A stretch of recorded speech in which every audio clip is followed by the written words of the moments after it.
Friends welcome to my channel story dot and phone. आज आम पढ़ा दशम श्रेणी साइंस आम जीव विज्ञान द्वितीय चैप्टर जोटार नेम अच्छी कि श्वसन बा इंग्लिश रे आम ताको रेस्पिरेशंस। ओके पढ़ा पूर्व आपण मैंने जदि मो चैनल को सब्सक्राइब करना ताहले सब्सक्राइब करनियंतु एवं पाखरे थिबा बेल आइकन टी को प्रेस करंतु ता सहित लाइक शेयर करने को मध्य जमा भूलिबे नाही। देन स्टार्ट करवा। फास्ट आसिला हमर श्वसन। तो आम फास्ट श्वसन क्या कहवा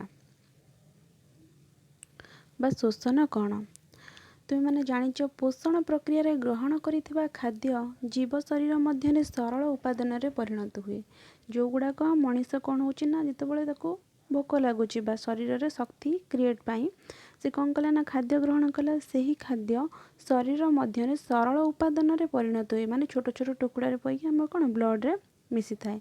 यही सरल उपादान प्रत्येक जीवकोश रे उपलब्ध होता है। उपलब्ध उपादान मध्यरु ग्लूकोज जोटा रहा आमर बड़ी सरल खाद्य कोष भितर जारित हो शक्ति मिलता है। तो क्वेश्चन आसो कि खाद्यर सरलीकृत हो कौन परिणत हुए तो आंसर हम ग्लूकोज रे परिणत हुए। मन रख खाद्य आमर सरलीकृत हो क्यों परिणत हुए ना आमर ग्लूकोज रे परिणत हुए जहाँ फल कि से जो ग्लूकोज रे परिणत है तो यह जारित हो कौन हुए ना ग्लूकोज जारित हो आमर शक्ति उत्पन्न हुए। यह एक अपचय प्रक्रिया बा काटा बायोलिजिम प्रक्रिया मन रहा। यह एक अपचय प्रक्रिया बा काटा बायोलिजिम सिस्टम।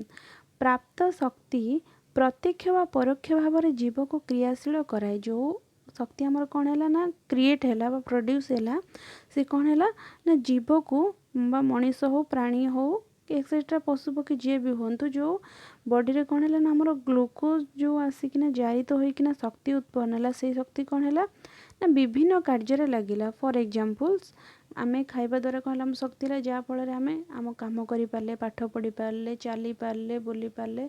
तो बिना शक्ति रे बिना खाद्य रे बॉडी रे शक्ति क्रिएट हो पारिबो नाही। शक्ति जदि आमर क्रिएट न हो ताहले आमे कोनोसी कार्य मध्य करि परिबा नाही। एहा एक को प्रक्रिया ना एहा एक अपचय प्रक्रिया एवं बंची रहिबा क्षमता दे थाए। कौन मन रहिला प्राप्त शक्ति प्रत्यक्ष व परोक्ष जो आम खाइबा द्वारा खाइबा सरलीकृत हो कौन परिणत है ग्लूकोज रे परिणत है और ग्लूकोज जारित हो प्रत्यक्ष व परोक्ष भाव में जीव को कौन कला क्रियाशील करने शक्ति देला एवं आउ कौन कला ना बंची रहिबा कौन दे थाए क्षमता दे थाए। मन रहिला तेणु शोषण प्रक्रिया द्वारा जीव ग्रहण करुथिबा खाद्यर जारण बा दहन घटी शक्ति मुक्त होगा सहित अंगारकाम्ल निर्गत हुए। ताले शोषण आमर तुम जान को गैस निर्गत होना अंगारकाम्ल गैस निर्गत हो। मुझे कहबी शोषण आमर क्यों गैस यूज हुए शोषण आमर O2 बा ऑक्सीजन गैस यूज हुए। ऑक्सीजन आबसेंट रे आमर खाद्य जारित हो पार ना क्या द्वारा जारित हुए तुम मैंने जानिच ना आमको अम्लजान खाद्य को जल माने जेकोसी जिनस को जलैबार साहाय्य करे ता माने ग्लूकोज को जारण करिबार क्यार मुख्य भूमिका थाए अम्लजान मुख्य भूमिका थाए। तो खाद्य जारण होगा पर जो शक्ति उत्पन्न है आम बॉडी झाड़ बाहरी थाए तो यही जो दहन घटीबा जली आमर जो फैट बॉडी अच्छे यहाँ जलिला फल कौन है ना शक्ति उत्पन्न है। शक्ति मुक्त होगा सहित क्यों गैस निर्गत है ना अंगारकाम्ल गैस निर्गत है। देन शोषण क्या कहला जनागला। तो शोषण ना आमर जो प्रक्रिया रे कौन होना खाद्य सरलीकृत हो बॉडी रे मिसिकिना कौन खाद्य सरलीकृत हो कौन कन्वर्ट होना ग्लूकोज रे। तो ग्लूकोज कौन होना ग्लूकोज आमर जारित होगा फल खाद्य जारित होगा फल ग्लूकोज उत्पन्न है। ग्लूकोज कौन कला ना शक्ति देला शक्ति देवा फल आम आमर विभिन्न कार्य करें बंची रहा क्षमता है। ता सहित शोषण प्रक्रिया द्वारा आउ कौन है ना जीव ग्रहण करथिबा खाद्य जारण होगा फल क्यों गैस निर्गत है ना अंगारकाम्ल गैस निर्गत है। देन शोषण कंप्लीट। देन आसला शोषण प्रकार और भेद। शोषण आमर केते प्रकार एवं शोषण आमर केते प्रकार। शोषण रे ग्लूकोज भली सरल खाद्य जारित हो व्यवहार क्षम शक्ति एटीपी हेबा सहित अंगारकाम्ल निर्गत हुए।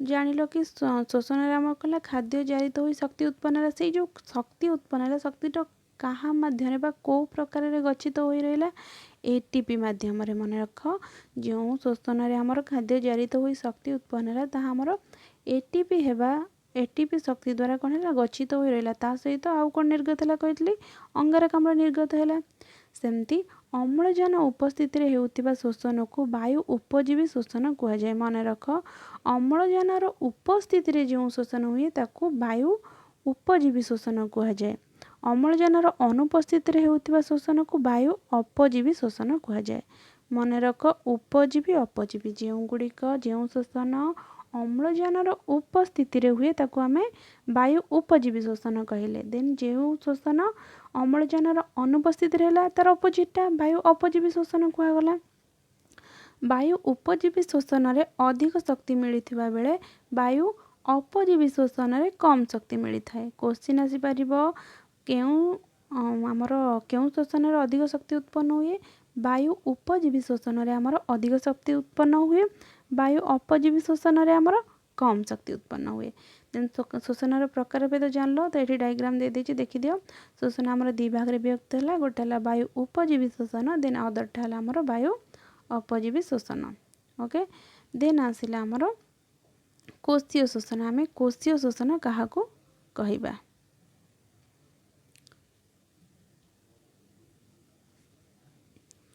कोशीय शोषण खाद्यर जारण शक्ति मोचन मन रख खाद्यर जारण शक्ति मोचन अंगारकाम्ल निर्गमन प्रकृत पक्षे कोशरे साधित होता है जो खाद्यर जारण हो कि शक्ति निर्गत हो अंगारकाम्ल निर्गत हो सब क्योंठी होता है ना कोशरे मनुष्य शरीर व प्राणी जगतर क्योंठी साधित होता है कोशरे साधित होता है कोशीय शोषण पाई मुख्य आधार रसायन रूपे 6 कार्बन ग्लूकोज अणु को विवेचना करा जाए मन रख कोशीय शोषण पाई मुख्य आधार कौन ना 6 कार्बन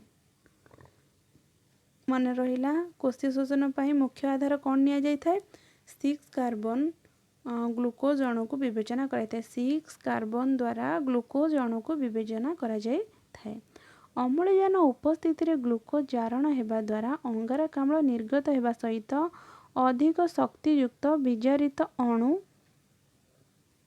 ओ शक्ति मुद्रा तैयारी मु कही शक्ति मुद्रा आमर कौन तैयारी है जो आमर कौन है ना 6 कार्बन युक्त ग्लूकोज विवेचना करा जाए अम्लजान उपस्थिति रे होता है अम्लजान उपस्थित हेबा फल रे ग्लूकोज जारण द्वारा क्यों गैस निर्गत हुए बार बार कहले कि आमर ग्लूकोज जारित होगा फल अंगारकाम्ल गैस निर्गत हुए ता सहित आउ कौन होता है ना विजारित अणु और शक्ति मुद्रा कौन कही एटीपी शक्ति मुद्रा है आमर एटीपी एटा वेरी वेरी इंपोर्टेंट मन रख क्वेश्चन आसीबो शक्ति मुद्रा क्या कह जाए ना एटीपी को आमर शक्ति मुद्रा कह जाए ये देख आमर इक्वेशन टा अच्छी जोटा कि ग्लूकोज रो सिंबल रहा आमर एटा ग्लूकोज रो सिंबल C6H12O6 कहली केते अम्लजान आमर माने से जो आमर ग्लूकोज रो जारण हेबारे दरकार होता है ना 6CO6O2 आमर 6टी अम्लजान दरकार होता है जारण हेबा फल शक्ति उत्पन्न देखाटी होती ता सहित कौन प्रोड्यूस है ना कार्बन डाइऑक्साइड जोटा आमर है अंगारकाम्ल 6 अणु विशिष्ट 6 अंगारकाम्ल कार्बन युक्त ग्लूकोज अणु एटा निर्गत होती ता सहित कौन ना जल H2O निर्गत हुए देन मन रहा देन कोशीय शोषण 3 पर्याय घटी थाए सेगुड़िक है ग्लाइकोलिसिस साइट्रिक अम्ल चक्र और इलेक्ट्रॉन परिवहन संस्था मन रख आमर जो कोशीय शोषण है सेटा केते 3टी पर्याय गठित होता है घटी थाए सेगुड़िक है फास्ट है ग्लाइकोलिसिस मन रख फास्ट कौन ना ग्लाइकोलिसिस देन सेकेंडटा साइट्रिक अम्ल चक्र देन थर्डटा है इलेक्ट्रॉन परिवहन संस्था बहुत ही इंपोर्टेंट मन रख भल से आउ थे रिपीट करुच्ची आमर 3टी पर्याय कोशीय शोषण होता है कोशीय शोषण केतोटी पर्याय होता है 3टी पर्याय होता है फास्ट वन इज आमर ग्लाइकोलिसिस सेकेंड वन इज आमर साइट्रिक चक्र देन थर्ड वन हूँ आमर इलेक्ट्रॉन परिवहन संस्था मन रहा फास्ट ग्लाइकोलिसिस साइट्रिक अम्ल चक्र देन थर्ड है इलेक्ट्रॉन परिवहन संस्था ताले कोशीय शोषण पर्याय जानीगले देन आम फास्ट पढ़ा कोशीय शोषण आम पढ़ा पूर्वर तार पर्यायक्रम पढ़ा पूर्व फास्ट आम जाना कोशीय शोषण आधार कौगुड़िक कोशीय शोषण क्या नहीं आधारित होती देन कोष भितर कोष जीवक जोटा कि आम साइटोप्लाज्मा कहुए मन रख कोष भितर आमर जो कोष जीवक थाए कौन कहुए ना साइटोप्लाज्मा थाए मन रहा कोष भितर कोष जीवक थाए इंग्लीश रे कौन कहुए साइटोप्लाज्मा कोष जीवक कोष झिल्ली बा प्लाज्मा मेम्ब्रेन द्वारा आवृत थाए मन रहा जो कोष है आमर कोषर जो आधार है सेटा क्या द्वारा गठित ना कोष जीवक द्वारा गठित होता है कोष भितर कोष जीवक थाए कोष जीवक भितर कोष झिल्ली द्वारा आवृत थाए एथिरे विभिन्न कौन थाए ना अंगिका थाए एंजाइम थाए पोषक अणु इत्यादि थाए कोष जीवक ग्लाइकोलिसिस प्रक्रिया संपादित होता है मन रखा उतरे कोष भितर कौन रहा ना साइटोप्लाज्मा बा कोष जीवक रहा कोष भितर कोष जीवक भितर कौन रहा ना कोष झिल्ली कोष जीवक क्या द्वारा आवृत होता है कोष झिल्ली द्वारा आउ से कोष झिल्ली रे कौन कौन थाए विभिन्न अंगिका जोड़ा कि एंजाइम पोषक अणु इत्यादि थाए कोष जीवक ग्लाइकोलिसिस प्रक्रिया संपादित होता है कोष जीवक क्यों प्रक्रिया संपादित होता है ग्लाइकोलिसिस में भी जो पढ़ेली आमर केतोटी पर्यायर घटी है ग्लाइकोलिसिस साइट्रिक अम्लचक्र इलेक्ट्रॉन परिवहन संस्था ताहले आमर एबे कहली ना कौन आमर जो फास्ट रहा आमर ना कौन ग्लाइकोलिसिस प्रक्रिया जोटा आमर सेटा कोठी संपादित होता है ना ग्लाइकोलिसिस प्रक्रिया आमर कोष जीवक संपादित होता है एवं माइट्रोकॉन्ड्रिया अंगिका द्वारा द्विस्तरीय झिल्ली द्वारा आवृत होता है ता भीतर किए थाए ना माइट्रोकॉन्ड्रिया थाए माइट्रोकॉन्ड्रिया केते स्तरीय झिल्ली द्वारा आवृत होता है ना द्विस्तरीय झिल्ली द्वारा आवृत होता है एहार माइट्रोकॉन्ड्रिया भितर रसपूर्ण अंश को मैट्रिक्स कहा जाए क्वेश्चन आसीबो कि माइट्रोकॉन्ड्रिया भितर थिबा रसपूर्ण अंश को कौन कहा जाए मैट्रिक्स मन रहिला माइट्रोकॉन्ड्रिया माइट्रोकॉन्ड्रिया अंगिका द्विस्तर झिल्ली द्वारा आवृत होता है यह भितर रसपूर्ण अंश को मैट्रिक्स कहा जाए एथिरे विभिन्न जैविक एथिरे कौन थाए ना विभिन्न जैविक अम्ल एंजाइम लिपिड प्रोटीन अणु इत्यादि थाए मन रहा माइट्रोकॉन्ड्रिया भितर आमर कौन कौन थाए ना माइट्रोकॉन्ड्रिया भितर आमर विभिन्न जैविक पदार्थ थाए जहाँ जो गुड़ा कि हूँ कौ गुड़ाक जैविक पदार्थ माइट्रोकॉन्ड्रिया भितर थिबा ना अम्ल विभिन्न अम्ल एंजाइम मन रख अम्ल एंजाइम लिपिड प्रोटीन अणु इत्यादि थाए द्विस्तरीय झिल्लीर अंतर झिल्ली मैट्रिक्स भितर को भांग भांग होई पशि आसी थाए एभली भांग को क्रिस्टी कहुए एभली भांग को कौन कहगला ना क्रिस्टी कहगला माइट्रोकॉन्ड्रिया बा मैट्रिक्स रे साइट्रिक अम्ल चक्र प्रक्रिया और अंतर्झिल्ली इलेक्ट्रॉन परिवहन संस्था कार्यकारी थाए तीनटा क्वेश्चन आमर थिला आमर कोषर जो पर्याय केतोटी भाग विभक्त कराई तीन भाग फास्ट आमर थिला कौन ना आमर फास्ट आमर थिला कौन थिला आमर फास्ट गोटे मिनिट हाँ फास्ट आमर थिला कोष झिल्ली रे जो आमर संपादित होता कौन सॉरी आमर कोष जीवक संपादित होता है कौन ना ये आमर संपादित होता है ग्लाइकोलिसिस प्रक्रिया मन रख कोष झिल्ली रे आमर संपादित है कोष जीवक आमर संपादित है कौन ना ग्लाइकोलिसिस प्रक्रिया वेरी वेरी इंपोर्टेंट ग्लाइकोलिसिस प्रक्रिया क्यों संपादित होता है ना कोष जीवक आमर ग्लाइकोलिसिस प्रक्रिया संपादित है देन सेकेंड जो दुईटा पर्याय आमर बाकी थिला कौन कौन बाकी थिला ना आमर सेकेंडटा थिला आमर गोटे साइट्रिक अम्ल कोड़ी ना मैट्रिक्स रे साइट्रिक अम्ल चक्र प्रक्रिया आउ आमर इलेक्ट्रॉन परिवहन संस्था कोड़ी ना अंत झिल्ली रे मन रहा तीनटा very very important point first one रहा आमर कोष जीवक आमर ग्लाइकोलिसिस प्रक्रिया मैट्रिक्स रे आमर साइट्रिक अम्ल चक्र प्रक्रिया अंत झिल्ली रे आमर इलेक्ट्रॉन प्रक्रिया संपादित होता है तीनटा पॉइंट मन रख बहुत ही इंपोर्टेंट ताहले आमे टिके फिगर देखिदबा देख एठी एटा आमर गोटे कोष एटा आमर कौन एटा आमर होची कोष तो कोष भितर देख कोष झिल्ली ना कौन ता द्वारा चारिकड़ जाक आवृत हो रही है आमर कौन कोष झिल्ली देखिल ना चारिकड़ जाक आवृत होकर रही है देन कोष रस ता भितर एगुड़ा सब कौन रही ना एगुड़ा सब आम कोष रस रही भितर कोष झिल्ली जो बाहर बड़टा है कोष झिल्ली देन भितर जो फांका फांका जगह देख से कौन कोष रस जोटा ग्लाइकोलिसिस प्रक्रिया से कौन होता है संपादित होई थाए माइट्रोकंड्रिया गुड़ा एगुड़ा देखुछ ना यहाँ कौन ना माइट्रोकंड्रिया जोटा कि आमर एटी बा शक्ति केन्द्र बा शक्ति मुद्रा मध्यम कह जाए देन आसिला हाँ तापर एपट साइड देख माइट्रोकंड्रिया विषय दिखाई माइट्रोकंड्रिया कौन रहा ना यहाँ जो बाहर रहा माइट्रोकंड्रिया या रहा बही झिल्ली कह जाए बाहर झिल्ली को बाहर को बही भीतर को अंत भीतर जो अच्छे देख ये फूल टाइप रही पाखुड़ा पाखुड़ा ताको कौन कहला ये जो पाखुड़ा पाखुड़ा पाखुड़ा पाखुड़ा है कौन कहला ना अंतर झिल्ली कहला मैट्रिक्स ता मिडिल पॉइंट कहला मैट्रिक्स मन रख मैट्रिक्स आमर को प्रक्रिया संपादित होती आमर कोषरे जीवकोष आमर कौन संपादित है ना ग्लाइकोलिसिस प्रक्रिया माइट्रोकंड्रिया कौन आमर संपादित है ना साइट्रिक अम्ल चक्र प्रक्रिया मन रहा साइट्रिक अम्ल चक्र प्रक्रिया देन क्रिस्टी कौड़ा कहला जो पाखुड़ा पाखुड़ा भीतर जो गैप रहा आमर कौन कहला ना क्रिस्टी कहगला माइट्रोकंड्रिया भी कंप्लीट देन आसिला आमर अंतझिल्लीय अंश कौन ना ये देख ये जो धाड़ी भाया सीढ़ी भाया होमर तो ये धड़ीर जो फास्ट अंश एमती रोचे सेकेंडटा गार गार रोचे तो फास्ट जो गैपिंग अंशटा रोता कहला बाहक अणु कौन कहला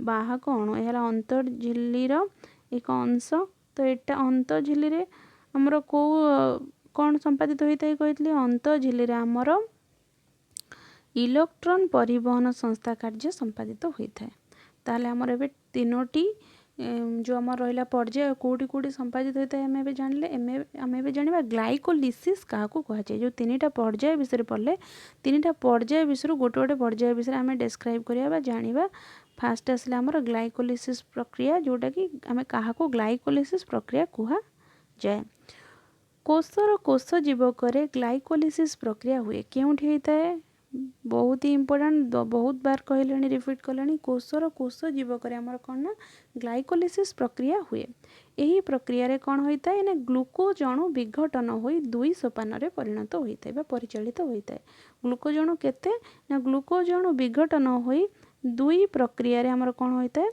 ना परिचालित होता है प्रथम है 6 कार्बन युक्त ग्लूकोज अणु एवं अणु एटीपी जोटा कि एटीपी फुल फॉर्म रोचे मन रख आमर जो प्रथम रहा प्रथम कौन रहा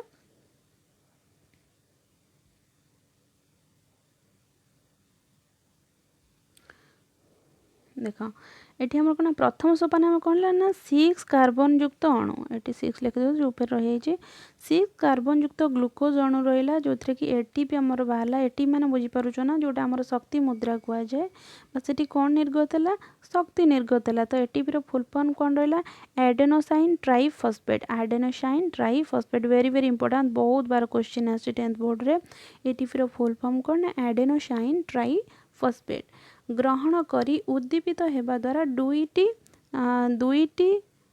तीनोटी कार्बन युक्त सरल शर्करा विभक्त हुए दुईटी तीनोटी कार्बन युक्त सरल शर्करा परिणत हुए मन रहा जो 6टी कार्बन ग्लूकोज अणु थिला कार्बन युक्त ग्लूकोज अणु 6टा 2 भाग विभक्त हो 3 भाग परिणत हो 3 कार्बन युक्त सरल शर्करा कौन है विभक्त है आ गोटा कौन यहाँ प्रथम सोपान गला देन आसला द्वितीय सोपान कौन है ना द्वितीय सोपान प्रति 3 कार्बन युक्त शर्करा जैव रासायनिक क्रिया द्वारा पायरुविक अम्ल नामित जो 3 कार्बन द्वितीय सोपान कौन है ना से जो 6 कार्बन ग्लूकोज अणु 3 विभक्त है 3 कार्बन युक्त शर्करा 3 कार्बन युक्त शर्करा मिसिकला 6 तो 3 कार्बन युक्त शर्करा जैव रासायनिक क्रिया द्वारा क्यों अम्ल परिणत है पायरुविक अम्ल एक 3 कार्बन युक्त जैविक अम्ल परिणत हुए मन रहा फास्ट सोपान आमर कौन है ना एटीपी अणु भांगी बा ग्रहण करी एटीपी को ग्रहण करी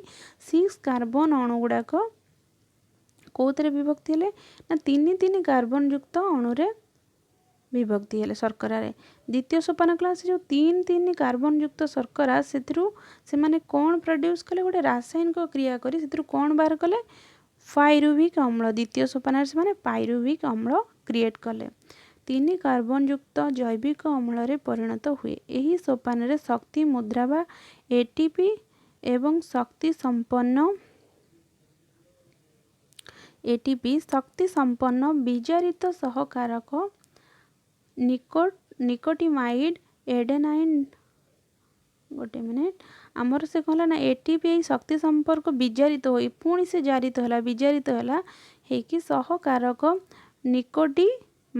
निकोटिमाइड एडेनाइन डाइन्यूक्लियोटाइड मन रख एन रहा ये जोटा रहा आमर कौन ना NDH2 एन रहा निकोटामाइड ए रहा एडेनाइन डी रहा डाइन्यूक्लियोटाइड देन बा NADH2 कौन है ना ग्लाइकोलिसिस प्रक्रिया सरल प्रक्रिया रे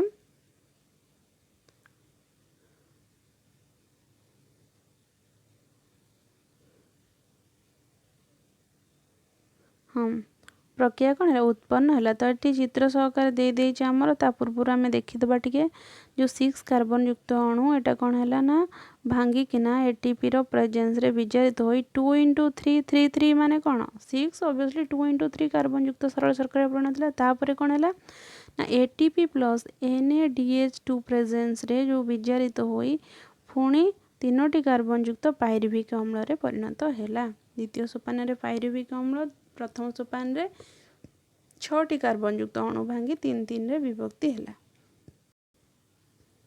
देन आसिला हमर नेक्स्ट कोष जीवक पायरुविक अम्लर परिवेश अनुरूप कार्यकारिता से आमर परिवेश रे को कार्य सब दरकार आसुची कोटी दरकार आसुनी से विषय में पढ़िबा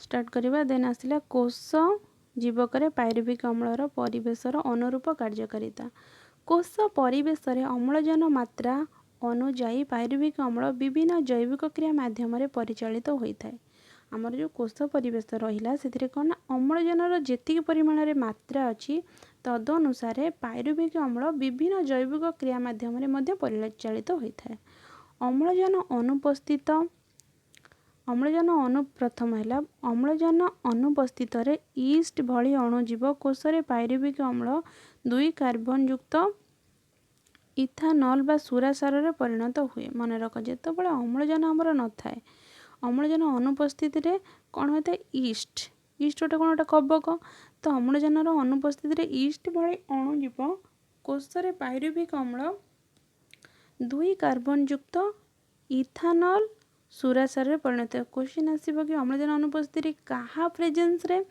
आमर कौन पायरुविक अम्ल इथानल रे परिणत हुए बा सुरासार रे परिणत हुए ना ईस्ट रो प्रेजेंस रे कहार ईस्ट रो प्रेजेंस रे यही प्रक्रिया रे एक अंगारक अम्ल और अल्प शक्ति निर्गत हुए यही प्रक्रिया कौन अधिक अमाउंट रो शक्ति निर्गत हो पारे नाही एक अंगारक अम्ल माने गोटे कार्बन डाइऑक्साइड ता सहित अल्प शक्ति मात्रा निर्गत होई थाए यह वायु अपजीवी शोषण कौन पाए वायु अपजीवी शोषण तो अम्लजान अनुपस्थित थिले मु कहितली अम्लजान अनुपस्थित रे होतिबा शोषण को हमर वायु अपजीवी शोषण कहगला एवं अम्लजान उपस्थित होतिबा शोषण को वायु उपजीवी शोषण कहगला यह को मध्य सुरासार किरण मध्य कह जाय मन रहिला हमर आउथरे कहि दोची बलसे मन रहि जिवो ना अम्लजान अनुपस्थित रे हमर कोन हैला ना ईस्ट कंगला जो आमर रहा 2 कार्बन युक्त ईस्ट कौन कला कोषर पायरुविक अम्ल को 2 कार्बन युक्त इथानल बा सुरासार रे परिणत करितला एही प्रक्रिया रे अल्प अंगारक अम्ल एवं अल्प शक्ति गोटे अंगारक अम्ल एवं अल्प शक्ति निर्गत होता है यह वायु अपजीवी शोषण मध्य कह जाय आउ मध्य या आउ कौन कह जाय ना सुरासार किरण मध्य कह जाय कौन ना सुरासार किरण अम्लजान अभाव अल्प अम्लजान मात्रा रे पायरुविक अम्ल 3 कार्बन युक्त लैक्टिक अम्ल रे मध्य परिणत जेहेतु अम्लजान अभाव घटी थाए मन क्वेश्चन आसे अम्लजान अभाव रे पायरुविक अम्ल केउथरे परिणत होता है अम्लजान अभाव रे पायरुविक अम्ल लैक्टिक एसिड बा लैक्टिक अम्ल रे परिणत होता है यह पेशी कोष रे थाए कोउठी एटा थाए ना एटा पेशीय कोष रे थाए फल रे समय समय रे मांसपेशी संकोचन बा बाकुला हो जाए कौन हो जाए बेले बेले मांसपेशी कौन है ना संकुचित होता है अम्लजान उपस्थिति बा पूर्ण अम्लजान मात्रा रे पायरुविक अम्ल माइटोकॉन्ड्रिया को प्रवेश करे एवं जैव रासायनिक क्रिया माध्यम शक्ति मुक्त होगा सहित अंगारक अम्ल ଓ ଜଳ ନିର୍ଗତ ହୁଏ। ଯେତେବେଳେ ଅମ୍ଳଜାନ ଅନୁପସ୍ଥିତ ହେଇଥିଲା ହେଟେ କ'ଣ ହେଲା ଆମର ନା ମାଂସପେଶୀ ସଂକୋଚନ ବା ବାକୁଲା ହୋଇଯାଏ, ଯେଉଁଟାକି କ୍ରାମ୍ପ ହେଇଯାଏ। ଯେତେବେଳେ କିନ୍ତୁ ଅମ୍ଳଜାନ ଉପସ୍ଥିତି ହୁଏ, ଉପସ୍ଥିତି ମାନେ କ'ଣ ବାୟୁ ଉପଜୀବୀ ଶୋଷଣ ଉପସ୍ଥିତି ଫଳରେ ଆମ ବଡ଼ିରେ କ'ଣ ହେଲା ପୂର୍ଣ୍ଣ ଅମ୍ଳଜାନ ମାତ୍ରା ଆଭେଲେବୁଲ୍ ରହିଲା।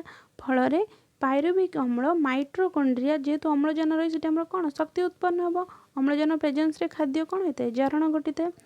ଅମ୍ଳଜାନ ଉପସ୍ଥିତିରେ ପାଇରୁଭିକ ଅମ୍ଳ ଆମର ମାଇଟ୍ରୋକଣ୍ଡ୍ରିଆକୁ ପ୍ରବେଶ କରେ ଏବଂ ବିଭିନ୍ନ ରାସାୟନିକ କ୍ରିୟା ମାଧ୍ୟମରେ ଶକ୍ତି ମୁକ୍ତ ହେବା ସହିତ ଅଙ୍ଗାରକାମ୍ଳ ଓ ଜଳ ନିର୍ଗତ ହୋଇଥାଏ। କେଉଁଠି ଅଙ୍ଗାରକାମ୍ଳ ଜଳ ନିର୍ଗତ ହେଲା ନା ଅମ୍ଳଜାନ ଉପସ୍ଥିତିରେ ପାଇରୁଭିକ ଅମ୍ଳ ମାଇଟ୍ରୋକଣ୍ଡ୍ରିଆକୁ ପ୍ରବେଶ କରିବା ଫଳରେ ସହିତ ଅଙ୍ଗାରକାମ୍ଳ ଓ ଜଳ ନିର୍ଗତ, ଏହାକୁ ବାୟୁ ଉପଜୀବୀ ଶୋଷଣ କୁହାଯାଏ।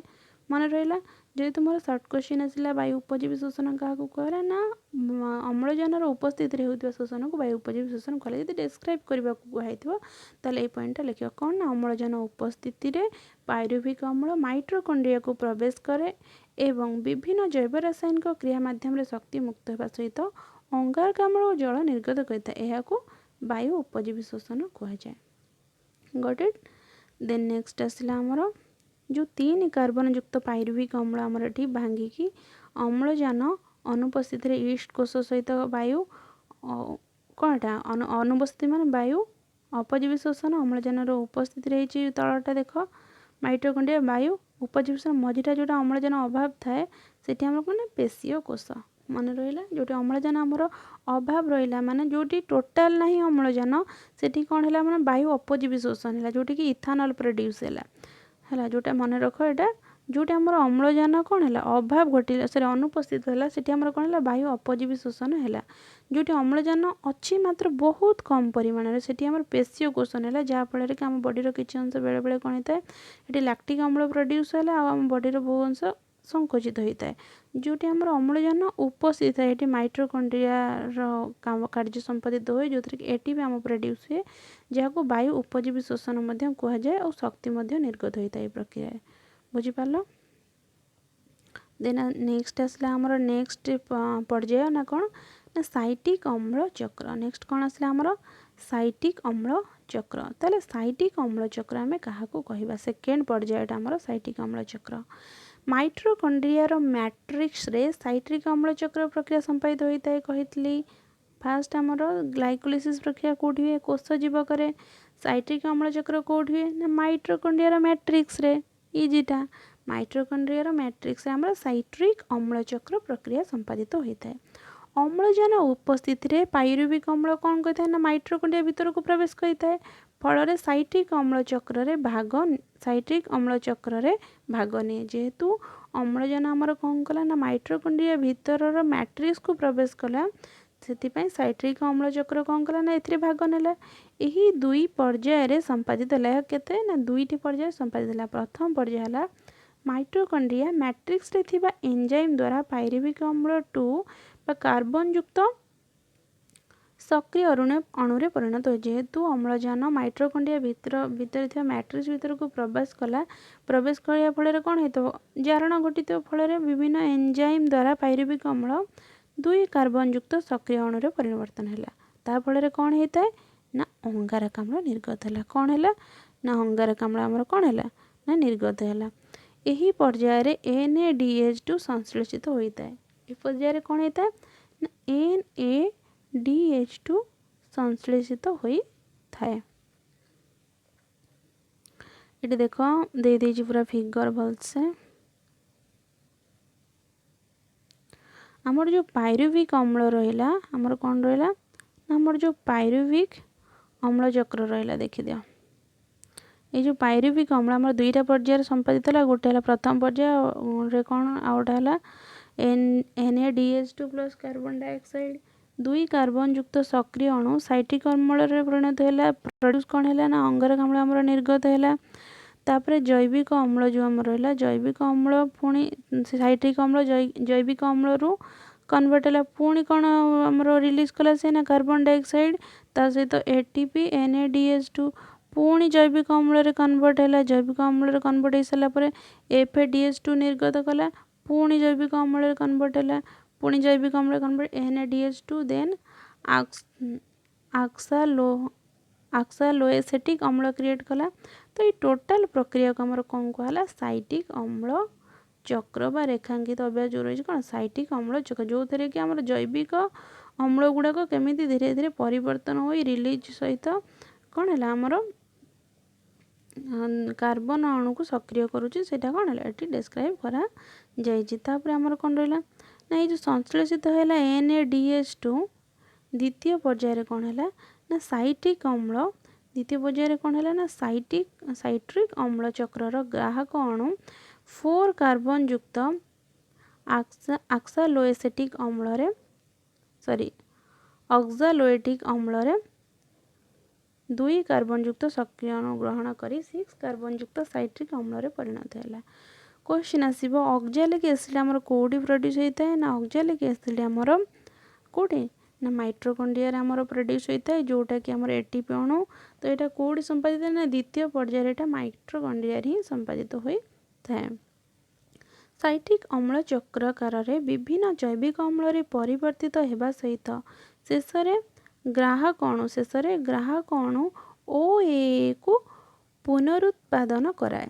यही पर्यायर कौन होता है ना अंगारकाम्ल निर्गत सब आमर जिते आमर रोचे जारण प्रक्रिया सब मन रखिए से कौन आमर निर्गत होता है ऑलवेज आमर अंगारकाम्ल गैसटा कौन होता है निर्गत होता है। ता सहित NaDH2 और FADH2 माने ता सहित आउ कौन कौन निर्गत है NaDH2 FADH2 ओ एटीपी मध्य उत्पन्न होता है। मन रहा अंगारकाम्ल गैस निर्गत सहित NaDH2 FADH2 ओ एटीपी उत्पन्न होता है। NaDH2 जानी तुम्हें तो FADH2 फुल फॉर्म जानी reduced flavin adenine dinucleotide. Okay then ATP कौन था एडेनाइन ट्राइफॉस्फेट। देन आमर सेकेंड जोटा रहा आमर साइटिक अम्ल चक्र कंप्लीट। देन आ बाकी किसी अच्छी आउ कौन रहा ना साइटिक अम्ल चक्र को सार हांस क्रेब्स 1953 मसीह आविष्कार करते। बहुत इंपोर्टाट मन रख आमर साइटिक अम्ल किए आविष्कार करते साइटिक अम्ल आमर ना किए ना सार हांस क्रेब्स 1953 सार हांस क्रेब्स 1953 मसीह आविष्कार करते। नाम अनुसार यही चक्र को क्रेब्स चक्र कह जाए कि चक्र ना तांको नाम अनुसार यही चक्र को क्रेब्स चक्र नाम नामित करते। किए बाहर करते ना सार हांस क्रेब्स बाहर करते केबे ना 1953 आविष्कार करते। तांको नाम अनुसार क्रेब्स चक्र बहुत इजी क्रेब्स चक्र जेहेतु दिखाई ताले को साइंटिस्ट का नाम अनुसार ना सार हांस क्रेब्स का नाम अनुसार। देन आमर इलेक्ट्रॉन सॉरी आमर जो फास्ट रहा साइटिक अम्ल चक्र कंप्लीट हो जाए। देन थर्ड आमर आसला इलेक्ट्रॉन परिवहन संस्था। थर्ड कौन आसला आमर इलेक्ट्रॉन परिवहन संस्था। ताल इलेक्ट्रॉन ट्रांसपोर्ट सिस्टम जो रहा ताको आम क्या कहवा देखा इलेक्ट्रॉन परिवहन संस्था माइट्रोकॉन्ड्रियार अंतझिली रही है कौटी ना माइट्रोकॉन्ड्रियार अंतझिली रही है। संस्थाटी विभिन्न प्रोटीन और इलेक्ट्रॉन वाहक अणु द्वारा गठित होता है। क्या नहीं आमर अंतझिलीटा गठित होता है ना प्रोटीन एंड इलेक्ट्रॉन वाहक अणु द्वारा आमर अंतझिलीटा गठित होता है। ग्लाइकोलिसिस और साइटिक अम्ल चक्र उत्पत्ति होइतिबा सहकारक आमर जो है कौन ना फास्ट प्रक्रिया थिला फास्ट पर्याय थिला ग्लाइकोलिसिस प्रक्रिया। देन सेकेंडटा थिला आमर साइटिक अम्ल चक्र। तो एथिरु कौन उत्पन्न होइतिला आमर ना NaDH2 आउ आमर एटू कौन NaDH2 आउ FADH2 जो दीटा अणु आमर उत्पन्न होइतिला एही अणु कौन ला ना यही संस्था द्वारा प्रक्रियागण होता है एवं मोचित शक्ति एथिरु जो क्रिएट होगा पर जो शक्ति मोचित है प्रोड्यूस है कौन तैयारी है ना एटीपी अणु तैयारी है कौन तैयारी ना एटीपी अणु तैयारी है। विजारित सहकारक गुड़ी को इलेक्ट्रॉन इलेक्ट्रॉन वाहक अणु श्रृंखला माध्यम गति करे और बाहर थिबा प्रोटॉन जोटा H+ प्रोटॉन वाहक माध्यम दुई झिलीर मध्यवर्ती स्थान को स्थानांतरित हुए। श्रृंखला शेष में वाहक अणु एक एंजाइम द्वारा इलेक्ट्रॉन सहित मैट्रिक्स रे थिबा द्रवीभूत अम्लजान रे मिसई जल सृष्टि करे। मन रहा आमर जो फास्ट प्रक्रिया है कौन ना ग्लाइकोलिसिस साइट्रिक अम्ल जो प्रक्रिया है से आम सहकारक किए किए बाहर ना NADH2 एंड FADH2। तो यह कौन है ना अणु ये जो अणु संस्था द्वारा प्रक्रिया कौन होता है विभिन्न प्रक्रिया होता तो सही प्रक्रिया रे कौन मोचित है ATP एडेनाइन ट्राइफॉस्फेट जोटा आम शक्ति केन्द्र को गला शक्ति मुद्रा कहगला। तो ये कौन है शक्ति मोचित हुए जहाँफल कि से जो श्रृंखल मध्यम इलेक्ट्रॉन बाहरी इलेक्ट्रॉन बाहक अणु श्रृंखल मध्यम गति करे एवं बाहर इलेक्ट्रॉन पर किए बाहर ना प्रोटॉन बाहर देन प्रोटॉन बाहक मध्यम दुई झिली मध्यवर्ती स्थान को स्थानांतरित हुए। श्रृंखला शेष में बाहक अणु एक एंजाइम द्वारा इलेक्ट्रॉन सहित मैट्रिक्स रे थिबा द्रवीभूत अम्लजान को मिसाई जल सृष्टि करे। इलेक्ट्रॉन बाहक श्रृंखला रे इलेक्ट्रॉन गति करने समय दुई झिली मध्य अंतर्वर्ती स्थान रे अधिक परिमाण में प्रोटीन जमा है जितेबाला इलेक्ट्रॉन गति करूए से कौन होता है ना अंतर्वर्ती स्थान रे अधिक परिमाण कौन जमा हो जाए प्रोटीन जमा हो जाए। यह द्वारा एक प्रकार प्रोटीन गति सक्षम बल तैयारी हुए। यही बल को उपयोग करी एटीपी सिंथेज नामक एंजाइम एटीपी रे प्रस्तुत हुए। कौन ना जो प्रोटीन गुड़ाक आमर कौन गच्छित हो रहीगला से कौन बाहर ना एटीपी सिंथेज एक एंजाइम एटीपी प्रस्तुत करे। वायु उपजीवी शोषण रे कौन होता है 6 कार्बन युक्त ग्लूकोज संपूर्ण भाव में जारित हुए एवं यार प्रतिटी कार्बन अंगारक अम्ल रे परिणत हुए। अम्लजान उपस्थिति रे यही प्रक्रिया चली कोशीय शोषण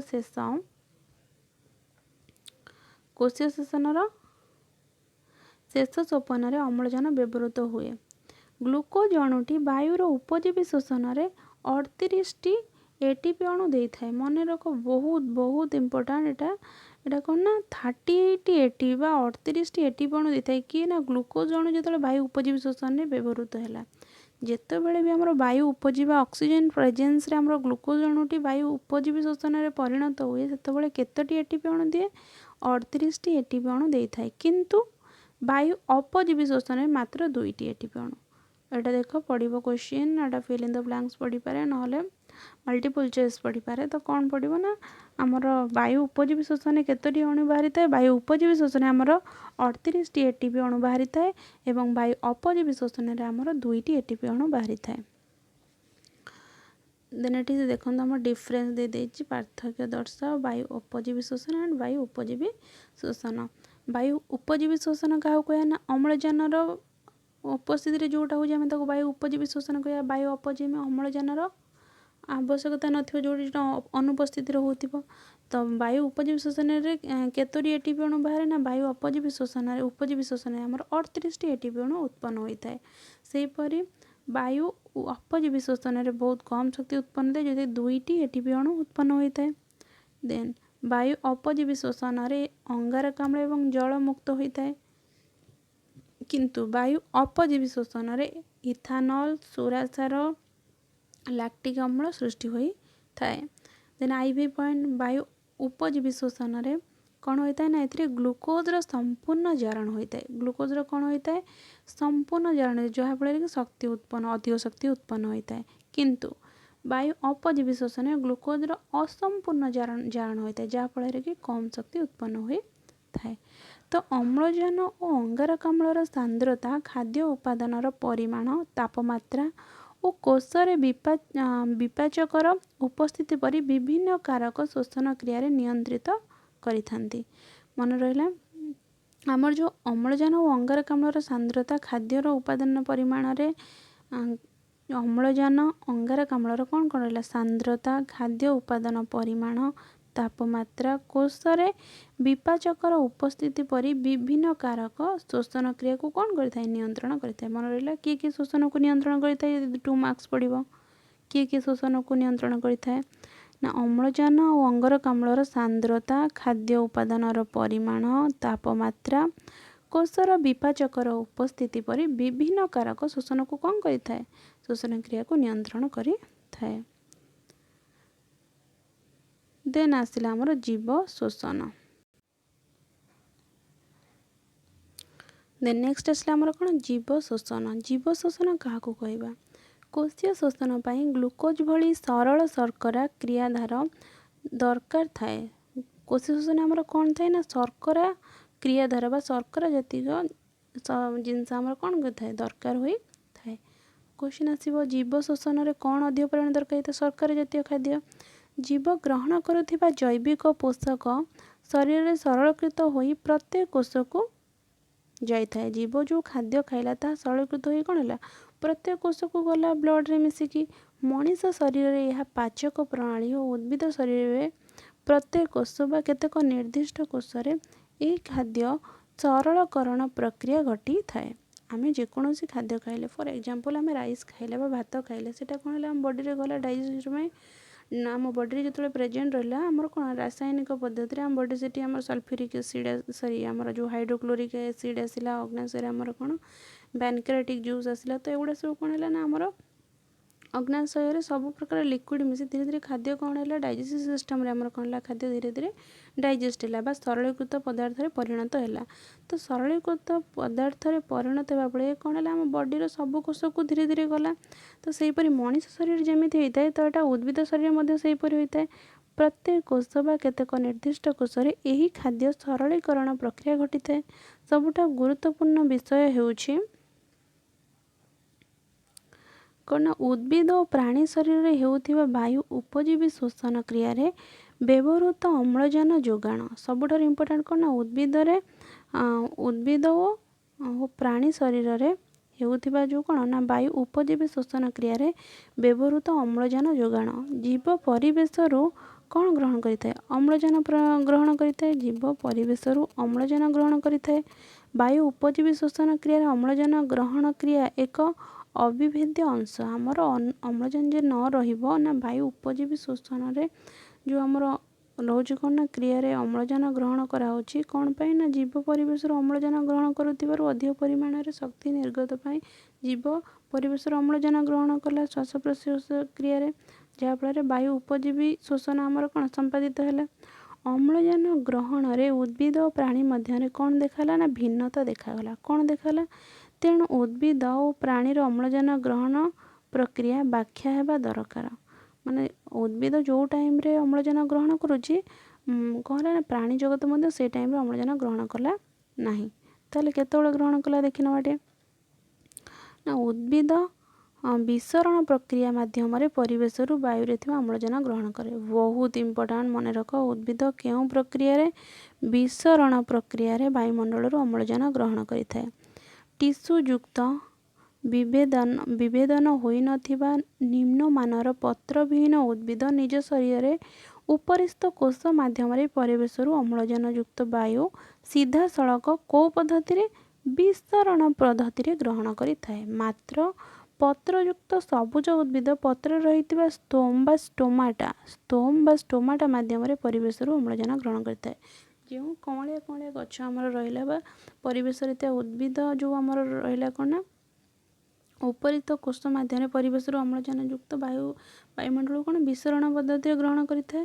ମାତ୍ର ତା'ର ଉପର ଅଂଶ ମନେ ରହିଲା ନା ଉପର ଯେଉଁ ବକଳ ଅଂଶ ମନେ ରହିଲା। ମାତ୍ର ପତ୍ରଯୁକ୍ତ ସବୁଜ ଉଦ୍ଭିଦ ପତ୍ରରେ ରହିଥିବା ସ୍ତୋମ ବା ଷ୍ଟୋମାଟା କେଉଁ ଦ୍ୱାରା କାହା ଦ୍ୱାରା ପତ୍ରରେ ଥିବା କାହା ଦ୍ୱାରା ସେ ତା ଶ୍ୱାସକ୍ରିୟା ଅମ୍ଳଜାନ ଗ୍ରହଣ କରିଥାଏ ସ୍ତୋମ ବା ଷ୍ଟୋମାଟା ମାଧ୍ୟମରେ ପରିବେଶରୁ ଅମ୍ଳଜାନ ଗ୍ରହଣ କରିଥାଏ। ଷ୍ଟୋମାଟା ବାଟ ଦେଇ ଅଙ୍ଗାରକାମ୍ଳ ଅମ୍ଳଜାନ ଗ୍ୟାସରେ ବିନିମୟ ଘଟିଥାଏ। ଯେତେବେଳେ ଅମ୍ଳଜାନ ଭିତରକୁ ପଶିବ ଯେତେବେଳେ କ'ଣ ଅଙ୍ଗାରକାମ୍ଳ ବାୟୁମଣ୍ଡଳକୁ ବାହାରିବ ତ ସେହି ଷ୍ଟୋମାଟା ବାଟ ଦେଇ ଅଙ୍ଗାରକାମ୍ଳ ଅମ୍ଳଜାନ ଗ୍ୟାସ ବିନିମୟ ଘଟିଥାଏ। ଦିନବେଳା ଆଲୋକ ଶ୍ଳେଷଣ ସମୟରେ ପତ୍ର ଷ୍ଟୋମାଟା ବାଟେ ଅଙ୍ଗାରକାମ୍ଳ ଗ୍ରହଣ କରେ। ଆଲୋକ ଶ୍ଳେଷଣ ତାହେଲେ କେଉଁ ଗ୍ୟାସ୍ ୟୁଜ୍ ହୁଏ ଅଙ୍ଗାରକାମ୍ଳ ଗ୍ୟାସ୍ ୟୁଜ୍ ହୁଏ। ମନେ ରଖ ଆଲୋକ ସଂଶ୍ଳେଷଣରେ କେଉଁ ଗ୍ୟାସ୍ ୟୁଜ୍ ହୁଏ ଅଙ୍ଗାରକାମ୍ଳ ଗ୍ୟାସ୍ ୟୁଜ୍ ହୁଏ। ଏହି ସମୟରେ ଉଦ୍ଭିଦରେ କୋଷୀୟ ଶୋଷଣରେ ବାହାରୁଥିବା ଅଙ୍ଗାରକାମ୍ଳ ଆଲୋକ ସଂଶ୍ଳେଷଣ ପ୍ରକ୍ରିୟାରେ ବ୍ୟବହୃତ ହୋଇଥାଏ। ଆଲୋକ ସଂଶ୍ଳେଷଣ ପ୍ରକ୍ରିୟାରେ କ'ଣ ବ୍ୟବହୃତ ହେଲା ନା ଅଙ୍ଗାରକାମ୍ଳ। ଆଲୋକ ଶ୍ଳେଷଣରେ ବାହାରୁଥିବା ଅମ୍ଳଜାନ ଶୋଷଣ ପ୍ରକ୍ରିୟାରେ ମଧ୍ୟ ବ୍ୟବହାର ହୁଏ।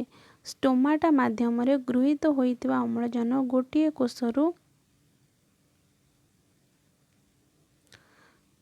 କୋଷରୁ ଏଟା କ'ଣ ହେଲା ନା ଗୋଟିଏ କୋଷରୁ विसरित होई गछर को अंश को गला से जो अम्लजान डाल पत्र फूल फल परी प्रत्येक अंगरे रही समस्त कोष निकट में जाई पहुँची गला। देन आसला आमर प्राणी मानक शोषण। प्राणी मानक शोषण आमर किपरि संपादित होता है। जलचर प्राणी श्वासक्रिया संपादन पाई विसरण प्रक्रिया कार्य करे। क्यों प्रक्रिया? विसरण प्रक्रिया। मन रख आमर उद्भिदर जो ऊपर अंश रहा बकल अंश तो सेटा आमर को पद्धति रे शोषण कार्य होता विसरण पद्धति रे। सेहीपरि प्राणी मध्य आमर सॉरी उद्भिदर जो थिला आमर सबुज उद्भिद होते से माने कोन स्टोमाटा द्वारा सेमानंकर शोषण संपादित करुଥିଲେ। सेहीपरि विसरण प्रक्रिया रे प्राणी माने तंगर शोषण कार्य संपादित करिथाए। देखिदेबाटे क्यों प्राणी मान केमिति शोषण कार्य संपादित करिथाए। एक कोशी प्राणी जो रहिला प्रोटोजोआ छिद्राळ हैला प्रोटोजोआ एंड छिद्राळ एमान जो एक कोशी प्राणी रहिले कोशिनासी पुरो एक कोशी देथिबो। एक कोशी रे गोटे उदाहरण को ना एक कोशी रहिला प्रोटोजोआ बा छिद्राळ ओ हाइड्रा जातीय प्राणी श्वासक्रिया पाई निर्दिष्ट अंग न थाए। एक कोशी छिद्राळ एवं हाइड्रा जातीय प्राणी मानकर श्वासक्रिया पाई कौनसी निर्दिष्ट अंग न थाए। तेणु एमाने कौन जल रे द्रवीभूत अम्लजान को सीधा सड़क विसरण प्रक्रिया रे ग्रहण करिथांती। फर्स्ट पॉइंट मन रहिला एक कोशी छिद्राळ ओ हाइड्रा जातीय प्राणीर श्वासक्रिया पाई निर्दिष्ट अंग न थाए। तेणु एमाने जल रे द्रवीभूत अम्लजान को सीधा सड़क क्यों पद्धति रे ना विसरण पद्धति रे कौन डायरेक्ट आमर अम्ल जलरू द्रवीभूत अम्लजान को ग्रहण करिथांती।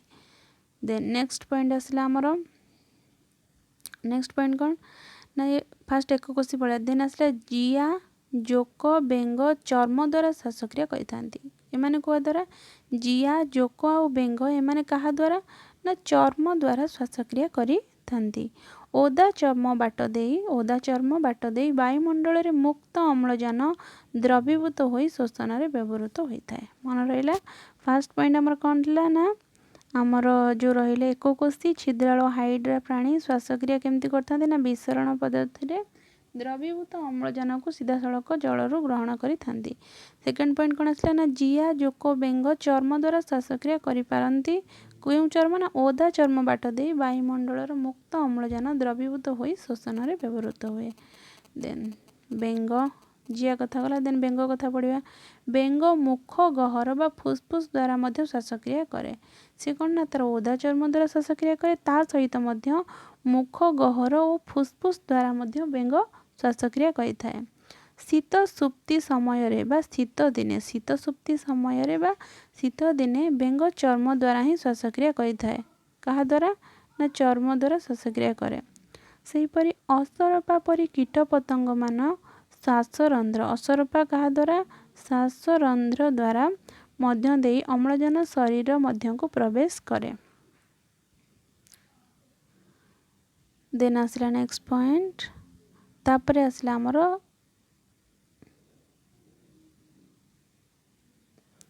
कंकड़ा चिंगुड़ी गेंडा और जो रहिले कंकड़ा चिंगुड़ी गेंडा शामुका गाली द्वारा श्वासक्रिया करती।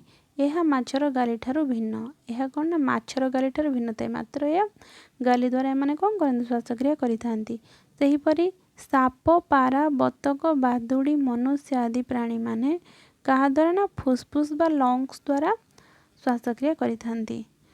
तापर आसला नेक्स्ट कईंछ कुंभीर तिमी पानी रे रहुथि बेले मध्य फुसफुस द्वारा श्वासक्रिया करती। किए ना कईंछ कुंभीर तिमी माछ कईंछ कुंभीर तिमी माछ फुसफुस द्वारा साप पारा बतक बादुड़ी मनुष्य आदि पशुपक्षी फुसफुस द्वारा कंकड़ा चिंगुड़ी गेंडा शामुका गाली द्वारा श्वासक्रिया करती। देन जिया आउ बेंग एमाने ओदा चर्म द्वारा आउ जोक देन असरपा श्वासरंध्र द्वारा श्वासक्रिया करे। आउ एक हाइड्रा छिद्राळ एमाने जो एक कोशी रहिले से माने का द्वारा करती ना विसरण पद्धति द्वारा जल रे द्रवीभूत अम्लजान को सीधा सड़क कौन कर श्वासक्रिया करिथांती। देन आसला बेंगर जो लाभ्रा रहिला बा सुकावस्था जोटा कि बेंग फुला कह देखी थब वर्षा दिने माने पानी फाणी रे ओदा ओदा जगार कौन थी ना गोटे व्हाइट व्हाइट टाइप रो गोटे जिनस थी ब्राउनिश टाइप रो टिके पूरा व्हाइट नुह ताको कौन कहुए ना बेंग फुला कहुए। बेंगर लाभ्रा बा सुखा अवस्था बा बेंग फुला और माछ गाली द्वारा श्वासक्रिया करिथांती। एमाने सब कहा द्वारा करती ना माछ गाली द्वारा श्वासक्रिया करिथांती। देन आसला जैविक जारण जहाँ कहला बायोलोजिकल ऑक्सीडेशंस। तो जैविक जारण आमर क्या कहुए जैविक जारण जारण माने अम्लजान प्रेजेंस रे ही जारण संगठित होता है। तो अम्लजान कौन है ना अम्लजान दहनर सहायक। अम्लजान सब कौन दहन माने है जलिबा दहन माने कौन ना जलिबा। तो अम्लजान कौन करता सब जलिबार साहाय्य करिथाए। आमे जानू दहन बेले तापशक्ति उत्पन्न जेहेतु जलिब जलिला माने कौन हम हिट प्रोड्यूस हम जलिले कौन तापशक्ति उत्पन्न हो बा हिट प्रोड्यूस हम। तो हिट प्रोड्यूस होगा फल जीव शरीर में कौन है ना जो आम तापशक्ति उत्पन्न है जीव शरीर में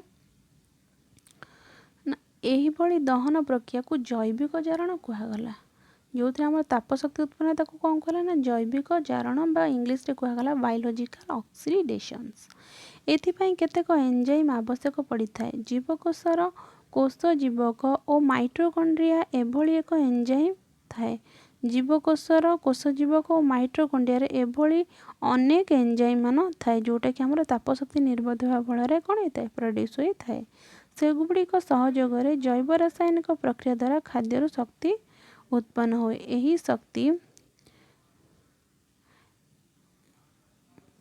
यही शक्ति एडिनोसिन ट्राइफॉस्फेट बा एडिनोसाइन ट्राइफॉस्फेट बा एटीपी अणु रे बांधी हुई रही है। तेणु जीवकोश एटीपी को शक्ति मुद्रा बा माइटोकॉन्ड्रिया को शक्ति केंद्र कहुए। मन रख कन्फ्यूज हेनी एटीपी को शक्ति मुद्रा एवं माइटोकॉन्ड्रिया को शक्ति केंद्र बोली कहुए। श्वसन रे उत्पन्न शक्ति एटीपी गठन रे व्यवहृत हुए। एडिनोसिन ट्राइफॉस्फेट बा एडीपी मन रख एटा एटीपी रो फुल फॉर्म था एडिनोसाइन ट्राइफॉस्फेट। एडीपी रो फुल फॉर्म कौन है ना एडिनोसिन डाइफॉस्फेट रे गोटे फॉस्फेट अणु बा पीआई मिसिले एटीपी गठित होता है। ताहले एडीपी रे कौन ना गोटे फॉस्फेट अणु मिसिले एटीपी निर्गत हुए। ताहले ADP plus Pi equal to ATP produce है। कोष विभिन्न रासायनिक प्रक्रिया रे एटीपी भांगी निए। गोटे एटीपी अणु भांगी एडीपी प्लस पीआई रे परिणत हेले सेतिरु केते किलो कैलोरी शक्ति निर्गत हुए ना 30.5 बा 30 किलो जूल शक्ति निर्गत हुए। पेशीर संकोचन और पुष्टिसार संश्लेषण जो पेशीर आमर संकोचन है फल कौन होगा ना पेशीर संकोचन फल पुष्टिसार संश्लेषण स्नायविक आवेग संचरण भली समस्त प्रक्रिया रे एटीपी व्यवहृत हुए। एटीपी कौन है आमर सबु कार्य व्यवहृत है। उद्भिद और प्राणी मानकर श्वासक्रिय पार्थक्य है उद्भिद रे स्टोमाटा दई अम्लजान ग्रहण करिथा एवं अम्लजान छाड़ी थाए। सेहीपरि प्राणी माने कौन तांको शरीर रे एभली भिन्न भिन्न अंग मध्य रही जहाँ फल से माने कौन ना श्वासक्रिया संपादन करिथांती। ओके देन आज क्लास रे आमे एतिक पढ़िबा। देन नेक्स्ट क्लास रे पढ़िबा हमर मनीषर श्वास तंत्र विषय आमे पढ़िबा। तो आज जाए ये था। आपण मैंने जदि मो चैनल को सब्सक्राइब करना ताले सब्सक्राइब करनी ता सहित लाइक शेयर करने को भूलिए नहीं। Thanks for watching.